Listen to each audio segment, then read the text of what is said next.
Hi, Goddess of Love here again. Kamusta kayo dyan mga goddess ko? So yeah, another short reading tayo today for the water signs, Cancer, Scorpio, and Pisces. Let's see anong message sa inyo ng person na naiisip mo and from your inner self and of course from universe kay God, no? So yeah, tignan natin anong message sa inyo ng inyong person, no? Kuha tayo dito ng 2 cards for the message ng inyong person na naiisip nyo right now, no? Tignan natin.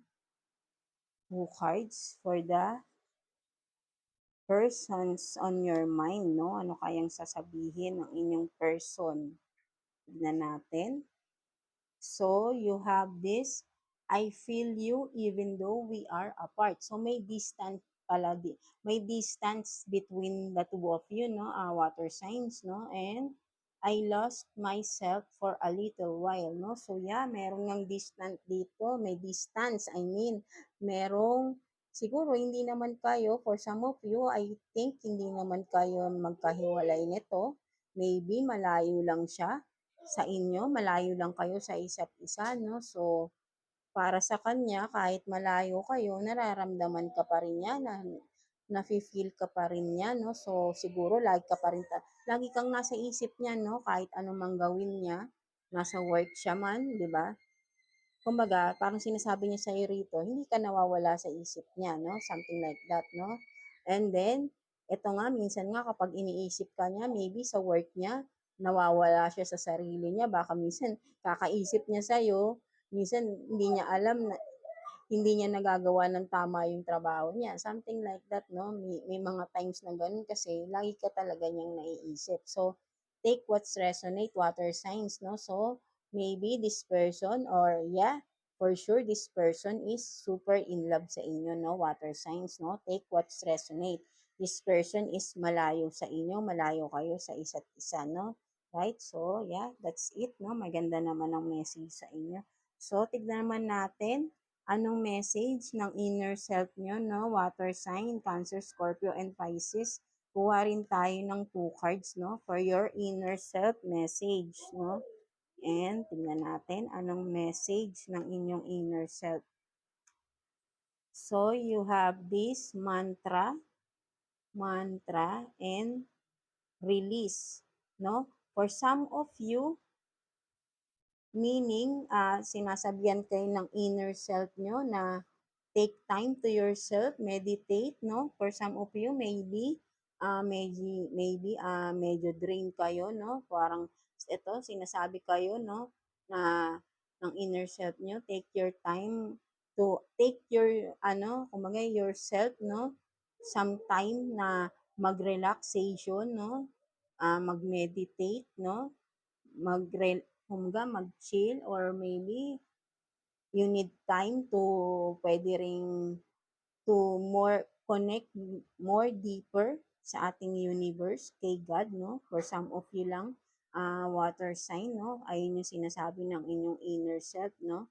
So, yeah, para you have this more clearer mind, no? Mas ma-clear ang inyong mind, something like that, no? Parang ganun. And then, for some of you, you have this release, no? Sinasabi ng iyong inner self, no? I-release mo na daw yan kung ano man mga baggages mo sa iyong sarili, no?